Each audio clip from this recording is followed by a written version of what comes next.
This is speed. This is winning. This is losing. This is smoke and fire. This is blood, sweat, and tears. This is the loudest party on earth. This is family and tradition. This is it. This is NASCAR in Las Vegas. The Pennzoil 400 returns March 14th through 16th. Get your tickets now. It is, and if you want them, you better get them now because we are just about an hour away from the green flag falling here at the Las Vegas Motor Speedway today. The Pennzoil 400 presented to you by Jiffy Lube, man.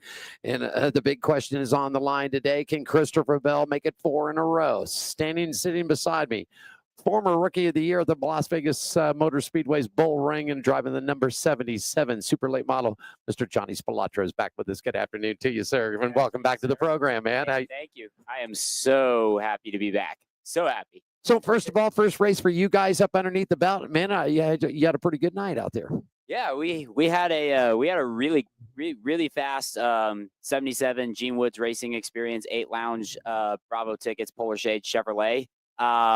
We definitely had like about the 4th or 5th best car, it seemed like.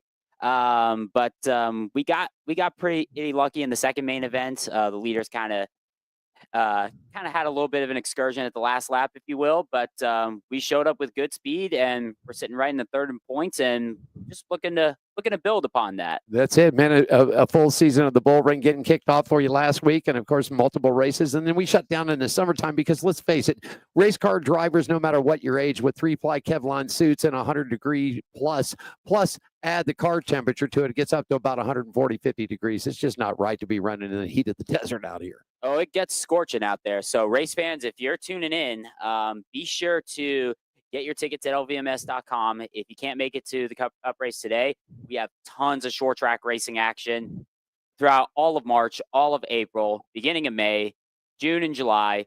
And it's the best racing that you will ever see. You know, Chris Powell's out doing a media thing. Of course, the president of Las Vegas Motor Speedway is going to be his last event here. He's retired, and along with Jeff Motley, who has handled all the media and everything, he's taken a step. But anyhow, the whole thing, Chris Powell said, some of the best racing that he enjoys is straight across outside of turns 1 and 2 right there at the Bull Ring. Yeah, and I have to give a huge thanks to Chris Powell for everything he's done from Las Vegas Motor Speedway for his hard work and contributions as president of the Speedway.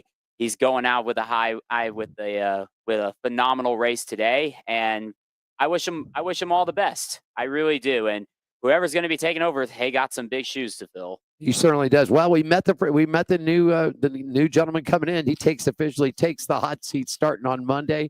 And what we're all waiting for is who's going to replace Mr. Jeff Motley, who has also spent over 20-some years at this racetrack here. Actually, Jeff told me in an interview that I did with him that Chris was the first.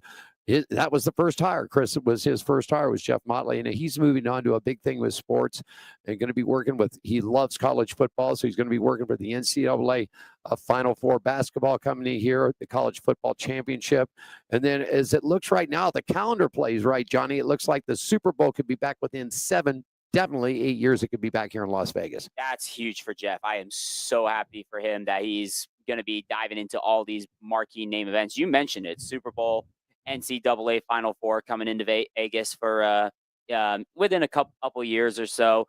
Big name sporting events. Hopefully you could get involved with the baseball team as well, with the A's. Yep.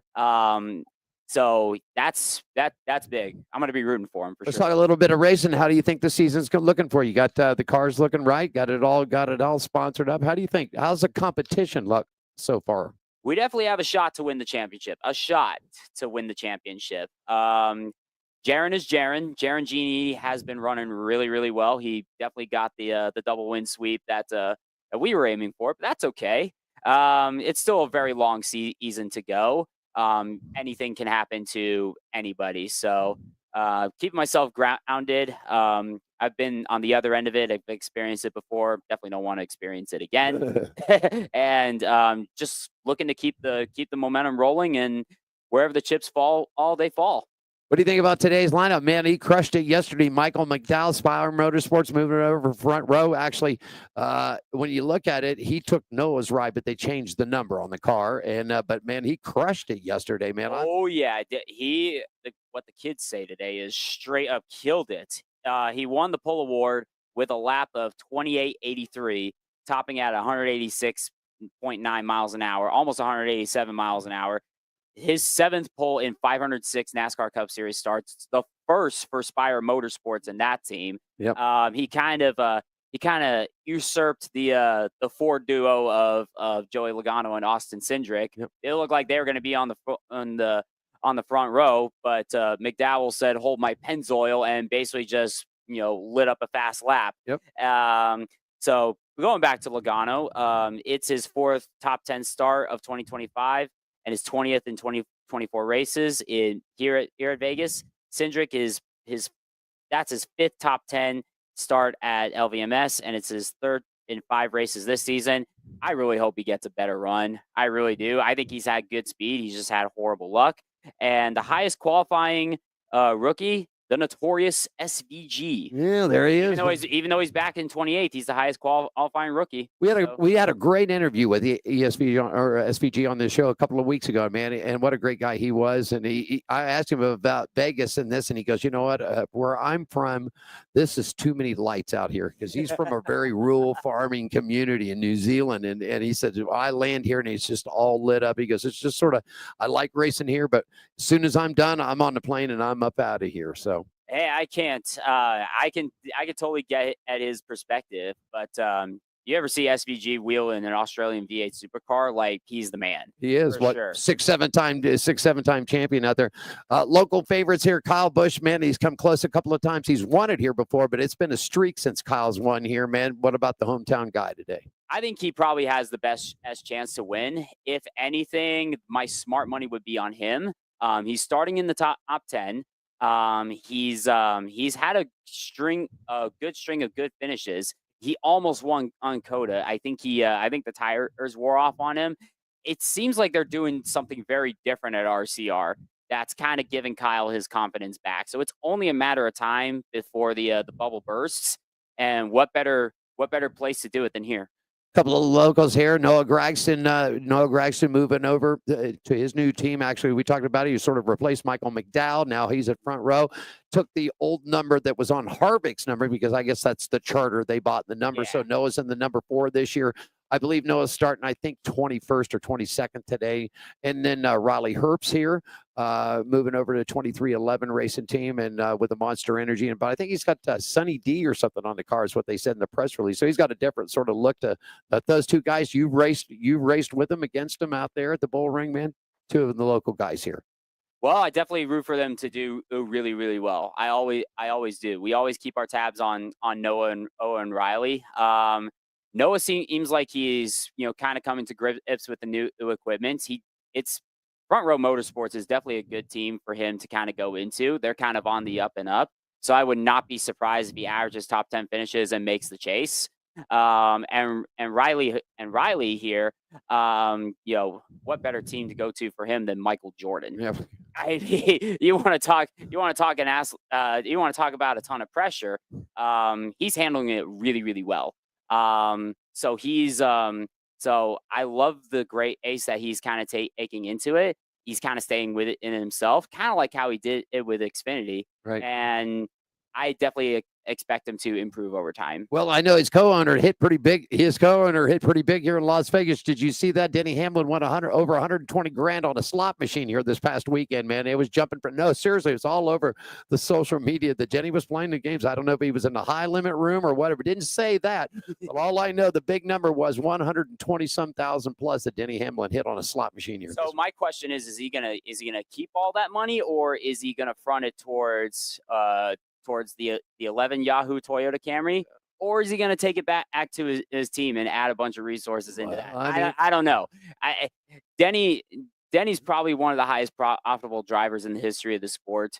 He could pretty much do whatever the heck he wants. Yeah, I mean, I guess if it was me, I think I would take the money back. I think I'd take the money back to my team. I mean, he's got we're driving for Joe Gibbs, and they've got their thing together. So as a car owner, I think I would, if I was going to take the money, I think I take the money back. I think I take the money back to my team. Yeah, if it were me, I would split it at 50-50, but I'm not me. This is Danny Hamlin we're talking about. So if it's 120K and he could partition it the way he wants to, it's gonna be not gonna be a big net loss. Well, let's face it, it's 120. It's 120K before, but not after. Mr. Taxman takes his cut out of the whole deal. Oh yeah, So April 15th, guys, get your taxes. Get your in. taxes done. Well, I see you're supporting the Chase Elliott, so I'm assuming this is the guy you're going for today, huh? Yeah, that's the guy I'm going for. I definitely picked him because I relate to him as a driver, probably the most out of all of them. And my dad's been a huge Bill Elliott fan, back in the 80s, when he ran. So I guess it's just natural. Ever since Tony retired, like it was a pretty easy transition. Yeah. Well, there's been a couple of guys that have went for it like that. Of course, you spoke of Bill Elliott. He did it back in 1992 where he won 4 straight. Jimmy Johnson's done it. Harry Gant went 3. I don't think Harry Gant went 4 in a row. He went 3 in a row, I know for sure. But that was back into the late 80s and early 90s. In fact, I was in Martinsville, Virginia when the second win came of it, and him and Rusty Wallace battled, and they battled on that short track. And before the end of the race, Johnny, Harry Gant had no front end of the car. There was no hood. There was no nothing. The only thing you could see was the front bumper, the motor, and that was it. And now here's a kicker. He at Martinsville came 2 laps down to win. Now that's real racing. I came 2 laps down in a race one time. I didn't quite win, but I know what it's like to come back from 2 laps down. And back then they didn't have that lucky dog thing or anything else. You had to race your way around it. So that's the good old days of racing where it was all elbows out. Everybody traded paint. Didn't care what it meant to Ben too much, but still raced each other enough with the amount of respect. And that's kind of what's cool about short track racing in general, not just here at the Bull Ring, but over at Kevin Harvick's Kern Raceway. They had the Cars Tour race yesterday. Speaking of Cars Tour, I'm hooked on the Cars Tour E Series with their pro late models and late model stocks. I follow those guys very well. You kind of get that vibe. Yep. You kind of get that old school 80s, late 80s, early 90s short track racing type vibe, from those guys. Right. Because everybody's pushing it to the limit, but also everybody's racing each other with respect. And I'm looking at some clips and I'm like, how are they doing this and not wrecking? Like, it's insane. So it's important for us to kind of keep that alive. And I'm a huge fan of that era. And honestly, I wish I grew up in that era. Because without them, they kind of set the foundation for all of us younger guys to not only race and compete, but advance forward in the technology with the way the cars are now. Right. You don't get that without them doing what they did, back in their day. So I'm very, very fortunate to have the history that we have. Talking racing with Johnny Spilotro, runs a Bull Ring super late model. Is that what they call it? Super late models, or they change the names on the darn thing so much? For me, it's always been a super late model. I selfishly sometimes wish it was a super late model. I love the super late model division, but it's the pro late model. Okay, so it's a pro late model. Pro late model division. It's still cool though. All right. It's still cool. Don't get me wrong. Cars look the same to me. So I mean, pro super late, pro lights. The only thing that's different is engines and weight. Okay, there we go. Hey, we're rolling it on down. I've got about a minute left here, and we got to get set because Academy Award-winning actor Mr. Morgan Freeman, who is the Grand Marshal for today's race, we're going to hit the press conference that he's got coming up right there. Want to thank you for taking time stopping by, and of course, we want to get you on a full day of the show. Come over to the studios, and we'll work something out. If we got to pre-record something, we'll pre-record something. All right. Absolutely. I'll be there. All right. Check him out at the Bull Ring. Before I let you go, where can you find your social media, all the sites, information, websites, and all that, Johnny? And a quick round of the sponsors too. Absolutely. You can find me on social media at Johnny Spilotro. To spell it would be JOHNNY SPILOTRO. I kind of keep everything the same. And from there, you can also find all of my partners, everybody at Bravo Tickets, 8 Lounge, Gene Woods Racing Experience, Polar Shade, 8 Sun Control, Port City Race Cars, and yeah, all my crew guys there too. My strength and conditioning page is up there as well. So if you're if you're an athlete that's looking to get in shape in your off season, looking to gain speed and strength, I could definitely help you on that front as well. There you go. And yeah, other than that, catch us on the next X race, March 22nd. We have 40 laps in our main event at the end of the night, and a full card of racing action at the Las Vegas Motor Speedway Bull Ring. And we'll keep you updated on Pit Road Racing. Johnny Spilotro, thanks so much for joining us right here. Off to do Morgan Freeman next as the show continues on. The Pennzoil 400 coming up to you. Fox Sports 1 will have it, PRN and Sirius XM. More with On Pit Road Racing right after this, everybody. This is speed. This is winning. This is losing.